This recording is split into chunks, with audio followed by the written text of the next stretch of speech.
Hello, my friends. Welcome to Recovery with Patrick. I wanted to finish up my series today on drug courts, recovery courts. And I want to state right off the bat, I probably should have done this in the first one.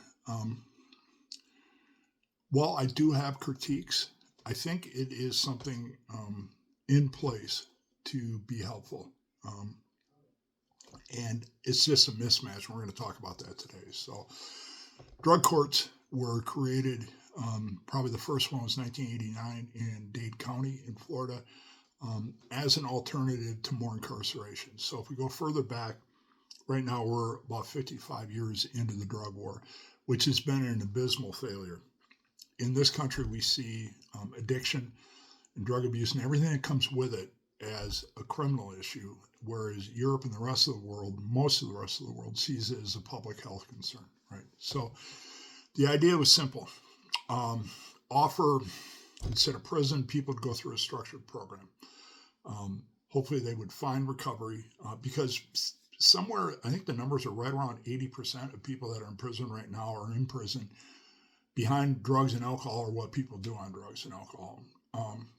So they're dealing with overcrowded prisons, rising drug cases, and I think they understood at the time, and we certainly know now, you can't incarcerate yourself out of this problem, right? Which is what we've attempted to do. Destroyed families, communities, tore whole communities apart, neighborhoods apart, through incarcerating people behind alcohol and drug use, so mostly drugs. So what courts are designed to do? Mostly what courts need is they're built around compliance, surveillance, and sanctions. They monitor behavior, enforce rules, and when someone doesn't comply, they apply more pressure, right? And I talked about this in another video where stress is such a big deal in early recovery, right?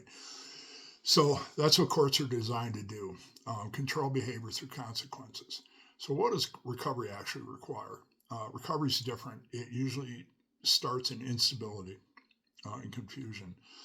Anybody who's walked this path knows that, right? It's going to be very familiar with it. Recovery is different in that first, I need stability. And if I'm going to have stability, then I need connection and I need time, which is the most important thing. Recovery grows through relationships, identity change, and meaning. And so the mismatch is courts right now are doing a job they were never designed to do. And it's not their fault. The courts were not designed to produce recovery outcomes. You can enforce compliance, but you can't force transformation. Drug courts weren't designed to build recovery.